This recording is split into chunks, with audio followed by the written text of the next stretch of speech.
New Karachi town میں جو بقایا جات تھے وہ بقایا جات تو خیر ڈی ایم سیز کے زمانے کے تھے، 2016 سے 20 کے درمیان، اور وہ بھی 63 کے قریب تھے، لیکن بہرحال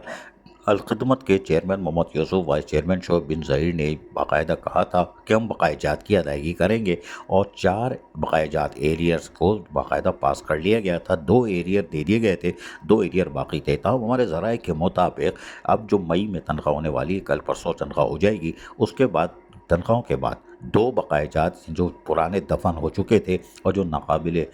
ایسے تھے یقین تھے کہ وہ ملیں گے، وہ 2 بقایا ایریئر جو ہیں وہ تنخواہوں کے بعد جاری کر دیے جائیں گے، یہ ہمارے ذرائع بتا رہے ہیں۔ اس طرح الخدمت کے چیئرمین، وائس چیئرمین کی کوشش ہے کہ اپنے 2 سال میں مزید کوشش کر کے جو وسائل ہوں گے اس کو اپنے افسران و ملازمین تک لوٹائیں، اور ماضی کے جو بقایا جات ہیں ان کو ادا کرنے کی کوشش کریں۔ یقینی طور پر سہولتوں کی فراہمی جہاں اہلیان نیو کراچی ٹاؤن کو دے رہے ہیں، وہیں پہ افسران و ملازمین کے جائز حقوق اور مفادات کا بھی تحفظ کرتے دکھائی دیتے ہیں، لیکن یہ اچھی خبر ہے کہ 2 ادا ہو گئے، 2 اور ہو جائیں گے۔ عزیز عارف، کے بی ایس بلدیاتی نیوز، کراچی۔